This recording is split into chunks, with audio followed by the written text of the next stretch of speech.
معزز سامعین اور دیکھنے والوں کو السلام علیکم۔ آج کا موضوع ہے ہمارا حضرت سلیمان علیہ السلام اور تخت بلقیس۔ حضرت سلیمان علیہ السلام نے سب چرند پرند اور جنات سب کو حاضر ہونے کا کہا۔ سب حاضر ہو گئے اور ہدہد رہ گیا۔ حضرت سلیمان نے پوچھا کہ ہدہد کہاں رہ گیا؟ اگر اس نے مناسب وجہ نہ بتائی تو ہم اس کو ذبح کر دیں گے۔ ہدہد حاضر ہوا اور اس نے کہا میں نے ایک جگہ دیکھی ہے جس کو سبا کے نام سے جانا جاتا ہے۔ وہاں پر ایک ملکہ ہے، وہاں پر آگ اور سورج کی پوجا کی جاتی ہے۔ حضرت سلیمان علیہ السلام نے کہا اگر یہ سچ ہے تو میرا ایک خط اس کے پاس لے جاؤ۔ خط وہاں لے گیا ہدہد اور کہا کہ وہاں بیٹھ کر سنو کہ وہ کیا کہتے ہیں۔ ملکہ کے پاس خط لے گیا اور وہاں بیٹھ کر سنا۔ اس نے کہا ایک ہم تحفہ بھیجتے ہیں، اگر وہ نبی ہے تو یہ تحفہ قبول نہیں کریں گے، اور بادشاہ ہے تو وہ یہ تحفہ قبول کر لیں گے۔ اگر بادشاہ ہے تو ہم جائیں گے اور جنگ کریں گے، اگر نبی ہے تو ہم اس کی اصلاح کریں گے، جائیں گے اس کے پاس۔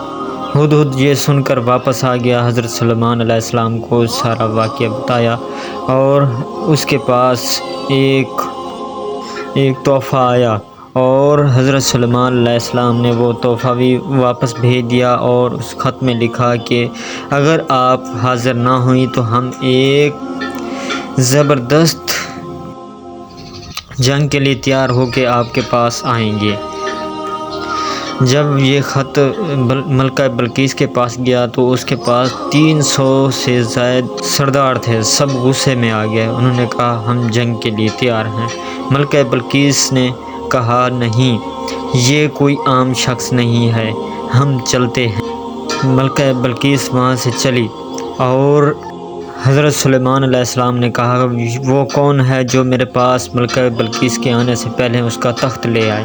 تو ایک جن نے کہا میں ملکہ بلقیس کے آنے سے پہلے اس کا تخت لے آؤں گا، اور ایک اور شخص نے کہا جس کو کتاب کا علم تھا، اس نے کہا میں آپ کے پلک جھپکنے سے پہلے آپ تک اس کا تخت لے آؤں گا۔ تخت آ گیا اور ملکہ بلقیس آئی۔ ملکہ بلقیس جب آئی تو حضرت سلیمان علیہ السلام نے کہا کیا تخت ایسا آپ کا بھی تخت ہے؟ تو اس نے کہا ہاں یہ میرا ہی تو ہے۔ حضرت سلیمان علیہ السلام نے اس تخت کو اس سے بھی خوبصورت کر دیا۔ ملکہ بلقیس دیکھ کر حیران رہ گئی اور ایمان بھی لے آئی۔ اس ویڈیو کو لائک کریں، ہمارے چینل کو سبسکرائب کر بیل آئیکن ضرور پریس کریں